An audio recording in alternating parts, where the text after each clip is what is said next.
Stance, start, and timing. Those are the three main topics of conversation here this afternoon. And first and foremost, Coach, let's talk about body posture. You have to have good body posture or you won't have a good start. That's done here, the overall look of the body. What we want to do is flex those knees and tilt that spine. I think a good picture is if someone were in the back of the truck going to drop you a bag of potatoes, how would you catch that bag of potatoes?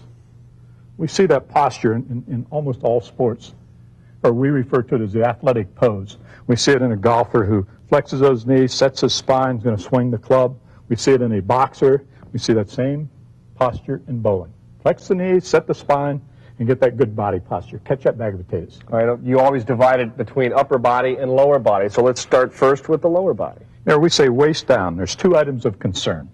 Number one, we want to pull that right side back for the right-hander. Obviously, left side back for the left-hander.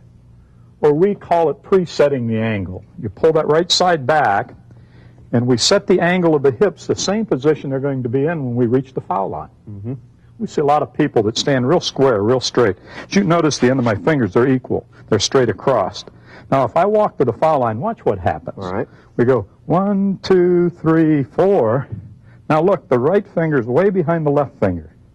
And the reason for that is because my right leg was back. So every time we deliver the ball, we're going to get up there and be on the left leg, right hip back. Okay. So let's just preset that angle. Preset that angle, get in that same position here in the stance as you're going to get in when you hit the foul line. Very important key. We see an awful lot of people, their hips are moving right in the act of releasing the ball.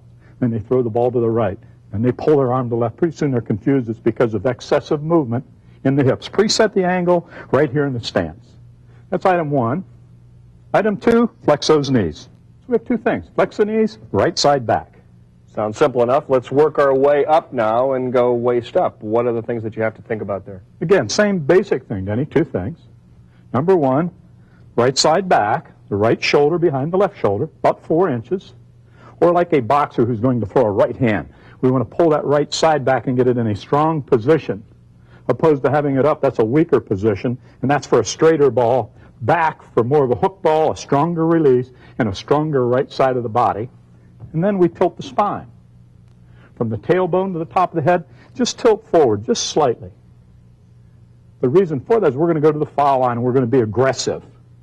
Now, we're not like we're playing football. We're not in a three-point stance. We're not going to go real fast. But we are going to walk aggressive. I would guess it's about a 15-degree tilt, where we tilt that spine about 15 degrees forward. So we flex those knees, right side back, right shoulder back, set that spine, catch that bag of potatoes. Boy, that's good body posture, Denny. Coach, now we've talked about how to position your body in order to get started, but I know there are a number of different positions that you could have for the bowling ball, so give us an idea. I know that you have at least 5.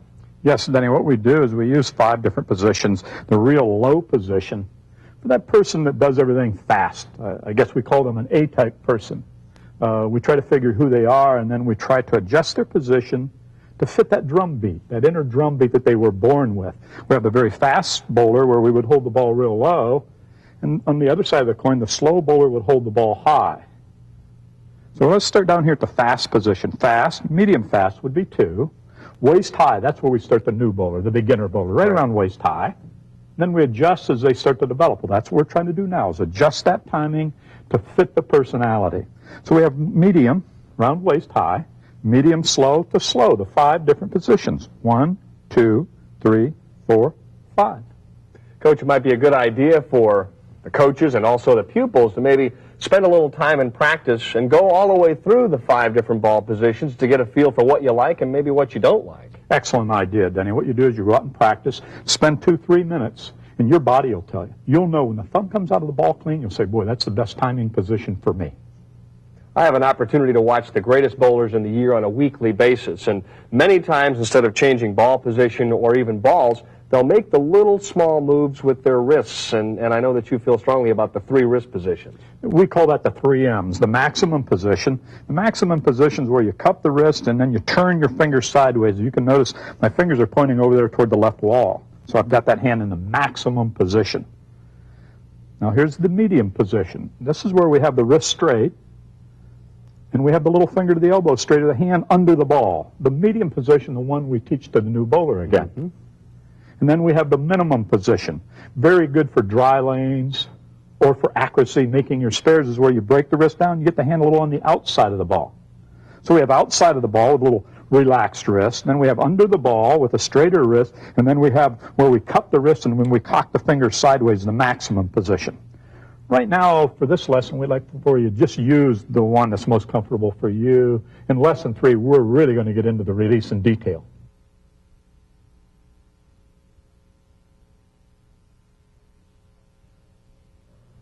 Coach, we've discussed now a waist up, waist down, body posture. Let's get into the start now. Obviously, we're going to get from here to the foul line, and I know one of the ways that you have to do that initially is with a push away.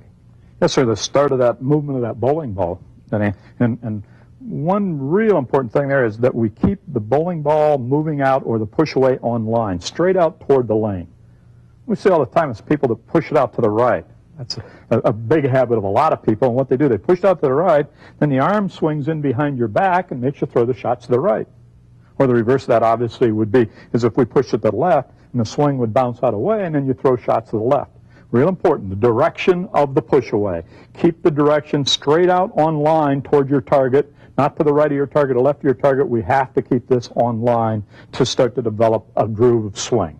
Another important aspect of the start or the push away would also be the distance that you would push the ball out. Wouldn't that vary depending on how tall or short you were? Yes, it will, Denny, and most important, though, is that we don't get it out too far. We have a tendency to, I think a lot of people think a bigger push away is better, when in fact, if we push it out too far, it pulls us off balance. It pulls our head and shoulders forward because we have it way out in front of our body, out in front of our feet, and that heavy object will pull us out of position.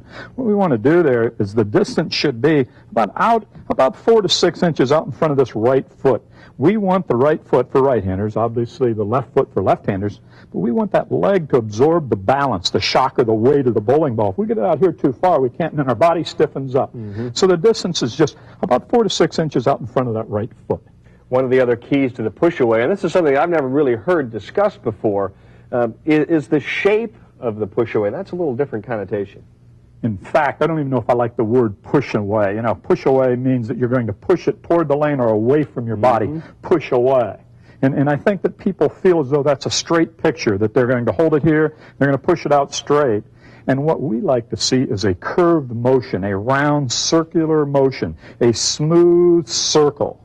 That would be more of the shape of the push away. So we push it out in front of that right foot, and as we're pushing it out the distance, we're also pushing it down toward the floor and creating a circular motion so that it's smooth, so that we don't have an abrupt change of directions. We want it to be a smooth arc. One of the best in the business for, 4 decades now? It's starting and pushing away with that hinge move was the great Dick Weber. Yes, and the hinge moves where we hold the ball in a high ball position, but yet we like to be aggressive, as we all know Dick has been. And we use the hinge start, and the reason we call it the hinge, or we've nicknamed it that, is right here from the elbow, we hinge the ball, and you can see that circular motion. You can just see that circular motion when you just use the elbow as a hinge. Now, if we push it out, now that obviously is not a hinge. That is not a circle. It'll change directions, and it's almost a shifting of gears. Dick holds that ball high. He's very aggressive, and he hinges it from the elbow and just hinges a nice, smooth arc circle right into the swing. We've discussed the ball position and posture. Now let's talk about one of the key ingredients you feel to the start, and that's, of course, the weight transfer. Yes, and we see that in the lower body. And what we want to do, remember, we're moving our body with our legs. Starts down in the lower body. We do not move our body with our head. We move with the lower body. So what we like to see there, right-handed player, right foot back. And right in your stance, when you get in the stance, let that weight tilt to the right heel. Now, not so much, and I'm going to exaggerate a little bit just so you can see it happen. To the right heel, then shift forward onto the ball of the left foot. It's a weight transfer. We transfer the weight from the right heel to the ball of the left foot. Make that a habit. Do it at home. We call it a meshing of the gears. And that's one of the reasons you can start consistently if you have the transfer of the weight consistent. It'll give you a consistent start. I was going to say, many times you'll see players go out and maybe shoot 220 or 230 their first game and maybe start with a couple of strikes in game number 2 and all of a sudden lose their timing and their start a little bit. Why does that happen? Well, Benny, what they did is pretty relaxed. They went into the center. They bowled a good game the first game, as you just said, and they had that nice transfer. They had that good balanced transfer and a consistent start. They get a little excited, and right away the head and shoulders goes forward, and they tilt, and they just tilt that head and shoulders forward when they start, and now the upper body starts leaning forward, pulling them to the foul line. That's a different weight transfer. Transfer in the lower body, not the upper body. Okay, you mentioned body tilt. Now, what do you mean by body tilt? Ties right in with what we're talking about, Denny, is we see people every day, they get in their stance, and they have a position they preset, and then they change that position. They start tilting. Instead of keeping and maintaining that position as you walk to the foul line, you like to maintain that tilt or that posture. We don't want the angles to change back and forth and open and close. You preset your body, and then you stay in that position, and that's where the word smooth comes from, because you're not bobbing and moving all over the place as you walk to the foul line. You maintain the body tilt.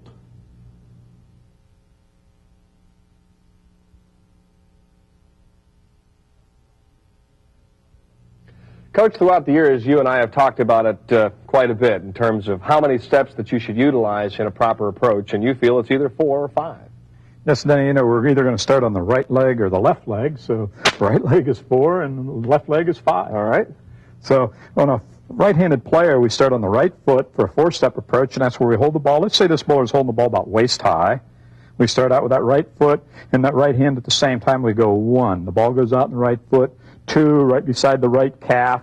3, up in the backswing, 3rd step. And 4, we come through on the last step in the follow-through. It's a simple 1, 2, 3, 4 the arm, 1, 2, 3, 4 the feet. Right, left, 1, 2, 3, 4. All right, what's the major difference between 4 and 5? Or is there that much of a difference? Then a very little difference. In fact, they're almost identical. The only difference, when we talk about putting that weight back on the right heel, instead of shifting the weight to the ball of the left foot, we shift the weight back onto the right heel, and when we merely slide the left foot, or I refer to it as a baby step or a get-started step, or I really like to teach it as the 0 step. 0, 1, 2, 3, 4, the same as a 4-step approach. So we get in the stance, right-handed player, we rock to that right heel, then we slide that left foot, and then we move ball and foot, 2, 3, 4. Release that shot.